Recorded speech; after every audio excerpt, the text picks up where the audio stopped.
Good morning. We're back at the live talk from Isola.design district during Dutch Design Week.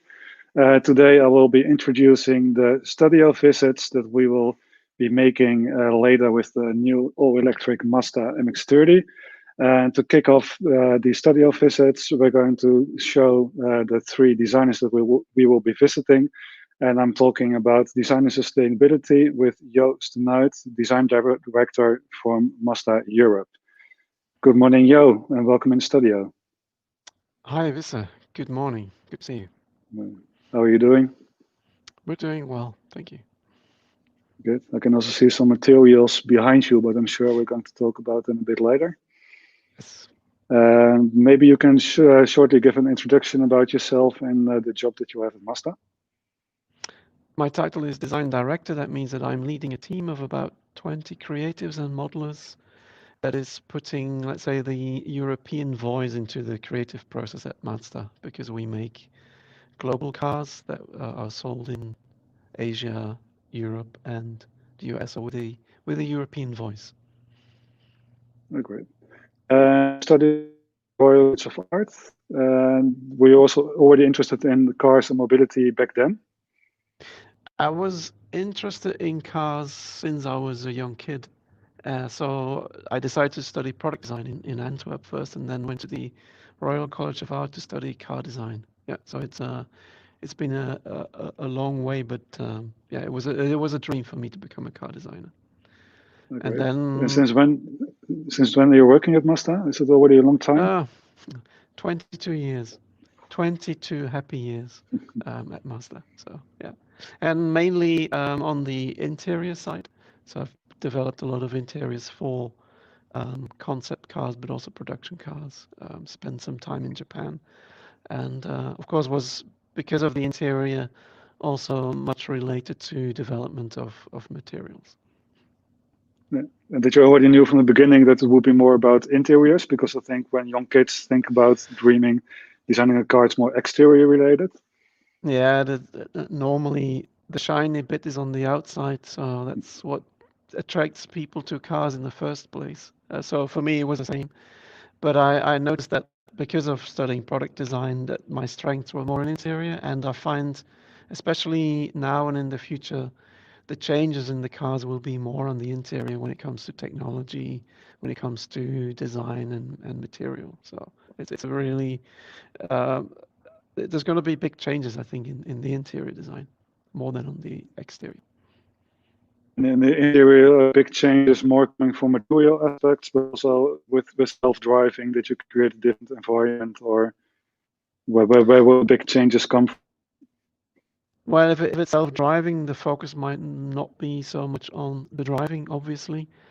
So we could create a different kind of environment, yeah, in a sense, more a living room. It's more like almost like a moving room or a moving space. But I think Great. we're still quite far away from self-driving. Yeah. So let's stick with the materials and the design for this talk. Yeah. And I'm going to introduce the studios that I'm going to visit in Rotterdam with the Mazda MX-30. The first studio I will be going to is Atelier LVDW. She's making really beautiful biomaterials. And on this example, which is showing at Isola Design District, this Design Week, is the eggshell ceramics. Another studio I'm going to is Plasticite. They make beautiful sheet material with waste, also both production waste from the Netherlands, from the industry, combined with Belgium household waste even. The example that you see here, they also made it for glasses store in Antwerp, I think. And I also make sustainable products myself. So on the back, you can see my wall lamp that is also made with the material. One of the designers is also making different table lamps, and this is a table lamp that he's also presenting during Dutch Design Week. That is made with a heat sink with the LED with the reflector on top of it. So we will also see that during the studio visit. And one other Studio Baan. They're creating beautiful wooden furniture pieces, but you can also say it could be an art piece, so it's more contemporary. Did you get a chance to have a look at these studios, Jo? Yeah, you send me the links, and yeah, it's quite interesting to see young people or relatively young people experimenting with, especially waste material. You know, I also like to take existing things and see how we can use them, and in a sense also not really knowing what the result will be. That's a usual creative process, and in this case, by using waste material, it's of course a lot more ecological. So it's quite interesting to see. Yeah. And I didn't know Yeah, Rotterdam was such a creative hub, so it was an eye opener. yeah, there are plenty more designs to visit, and during the visits we'll also show a bit of the environment in Rotterdam, and also like a big community warehouse where a lot of designers put their own small space, but they also share a sewing table and a metal workshop and that kind of thing. So it's really nice to see how people also being of influence and inspiration to each other in Rotterdam in the design scene. Yeah, so we saw some design studios that are working with sustainable or biomaterials. Um, let's make the bridge to Mazda. How does it go at Mazda with the materials and sustainability? We have been using bioplastics for some time already, um, but I think it started with the MX-5, but it wasn't very visible. It always looked like normal material, like very often it's a black plastic. But because of the MX-30 being our very first full electric vehicle, we wanted to make the recycled material more visible, and we put extra effort into use even more recycled materials.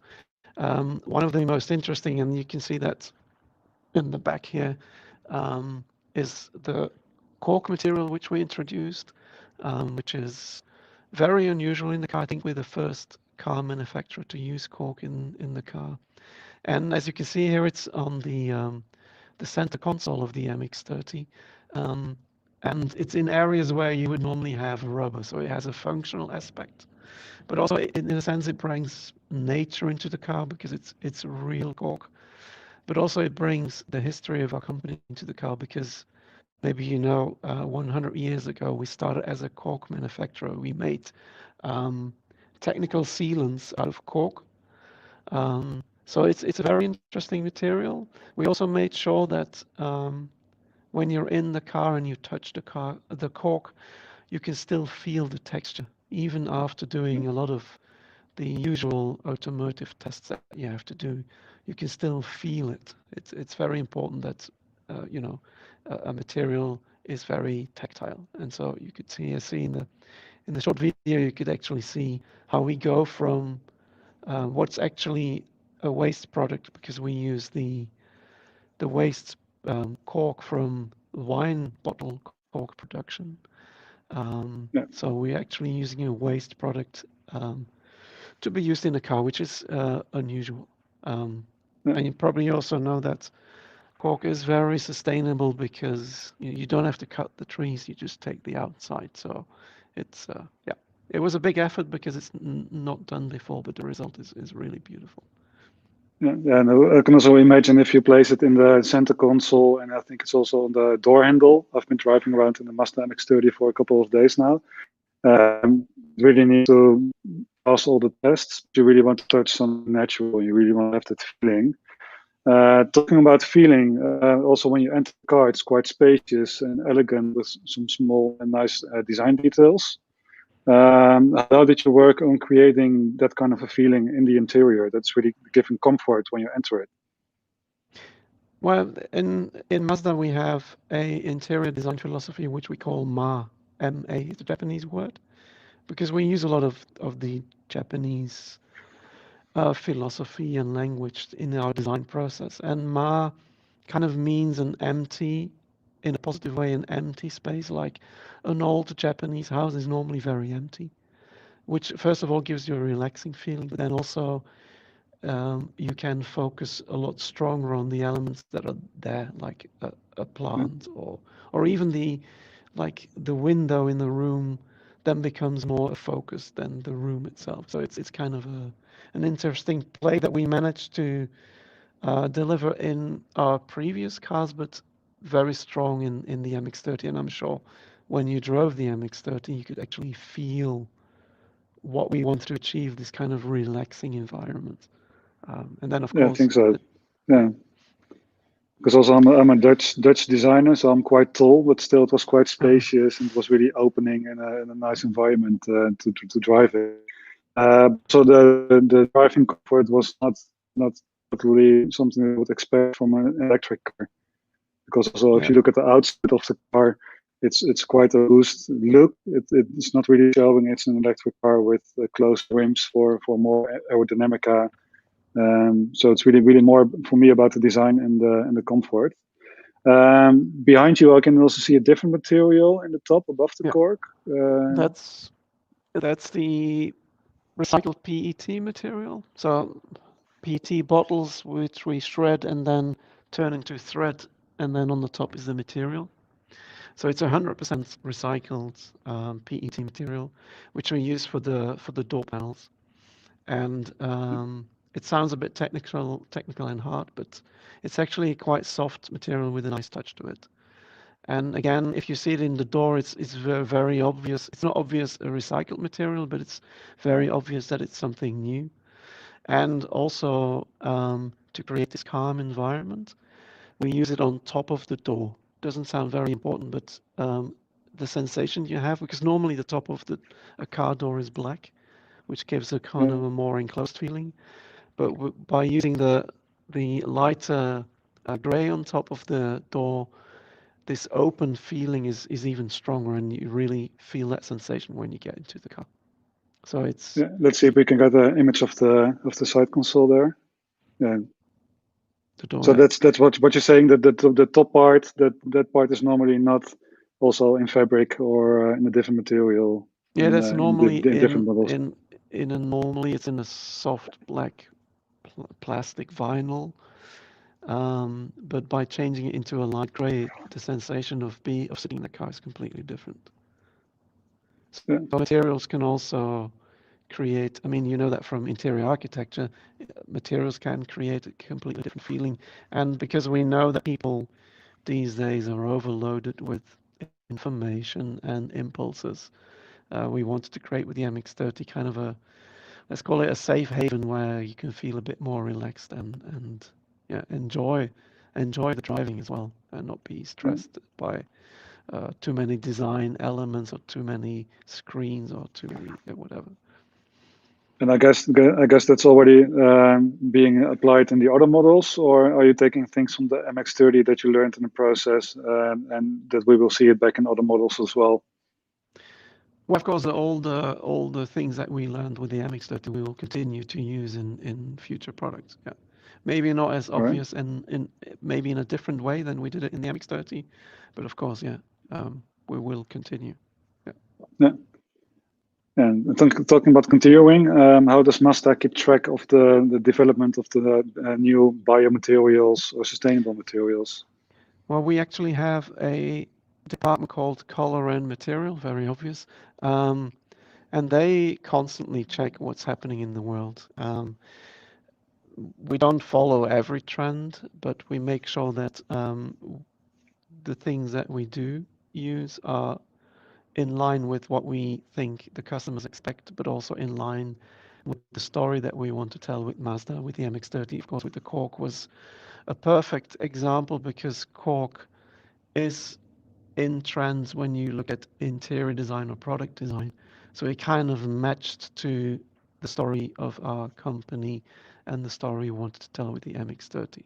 So yes, we are constantly on the lookout. And for instance, we normally go to Milan, we normally go to Eindhoven because and especially Eindhoven is super inspirational for us, and especially I see a lot of very creative stuff coming from I would say now I say Dutch designers, but I know Eindhoven is a hub of an international hub, but it's very, very inspiring. Yeah, I also really like it that in Eindhoven during the design week, normally when it's also a physical event, that you can just enter workshops and you can also, you don't only see the finished product, but you really see the development, you see the vision of the designers on materials, but also on form giving. Because also at cars, when you design a car, you're already designing something that will be on the road in 5 years. Mhm. And I think that's why you might like it to be in Eindhoven, because in Eindhoven you will also see the first initial start of a new design that will be there on the market in 3 or 5 years. What I also noticed in Eindhoven is that people are really interested. Like I would notice families walking around and being really interested. You know, sometimes on shows you don't see that, but in Eindhoven that was very obvious for me. That is it the Dutch people that are really interested and really open to kind of new things? I don't know, but it was a real eye opener. So we hope to see you back in Eindhoven then next year for the physical event. Oh, I'd love to. Yes. You also briefly touched the subject of trends. How do you think trends can be relating to sustainability? Trends. Okay. Basically, um, what we're doing with we have a design philosophy called Cordo. In the second phase, we are trying to make very pure design.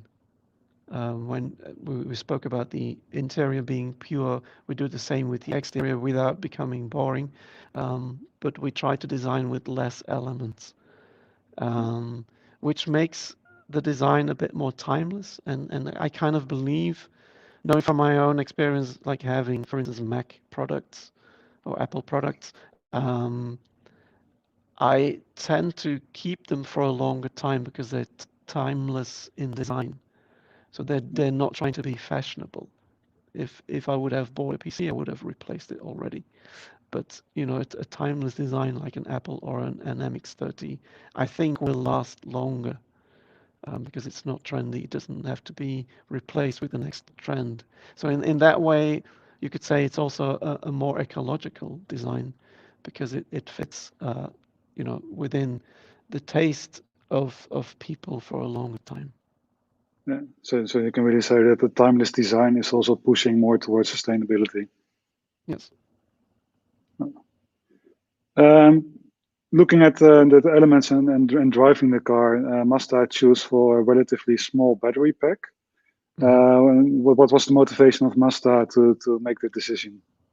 That's a more technical thing, but anyway, what we did is we really honestly looked at CO2 emissions, and not just from the exhaust pipe, but we looked at well to wheel. We looked at the whole process of production of batteries, and we compared it to uh, the production of a combustion engine car. And we noticed that if you have a big battery, not only is it very heavy and it's not so pleasant to drive, but also the moment that it really balances out against a combustion engine car is really late. So having a smaller battery means you're using less precious metals.